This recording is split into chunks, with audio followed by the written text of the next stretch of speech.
Hello বন্ধুরা, তো আজকের ব্লগ নিয়ে চলে এসেছি। সবাইকে আমার ব্লগে স্বাগত জানাই। সবাই নিশ্চয়ই ভালো আছেন, আমিও ভালো আছি।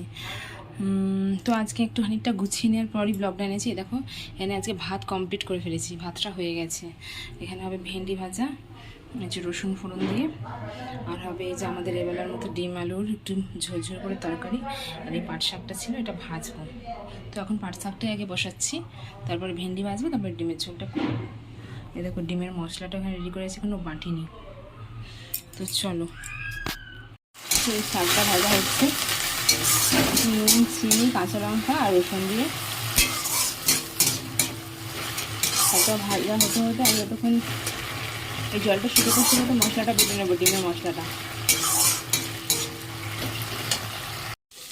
এখানে ভেন্ডিটা ভাজা শুরু করে দিয়েছি, রসুন আর শুকনো লঙ্কা ফোড়ন দিয়েছি, একদম ভালো লাগবে না খেতে। আর এই যে আমাদের দুজনের মতো শাকটা ভাজা হয়ে গেছে শুকনো শুকনো করে। আর এই যে আদা রসুন পেঁয়াজ বেটে নিয়েছি ডিমের ঝালে, এরকম করে। এই যে ডিমের ঝোলে মশলাটা কষা হচ্ছে, একটু তেল ছাড়ুন। এই যে আমাদের 4টে চালু ডিম ভাজা আছে, দিয়ে দেবো।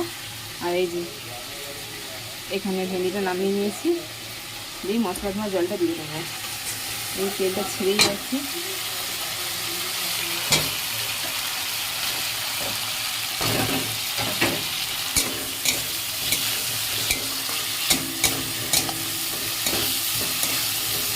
ভালো করে কষিয়ে নিই, একটু জল দিয়ে দেবো।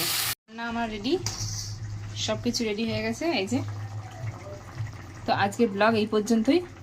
যারা ইউটিউব থেকে দেখছো তারা ইউটিউব চ্যানেলটাকে সাবস্ক্রাইব করে দিও, যারা ফেসবুক থেকে দেখছো তারা ফেসবুক পেজটাকে, ফেসবুক আইডিটাকে ফলো করে দিও।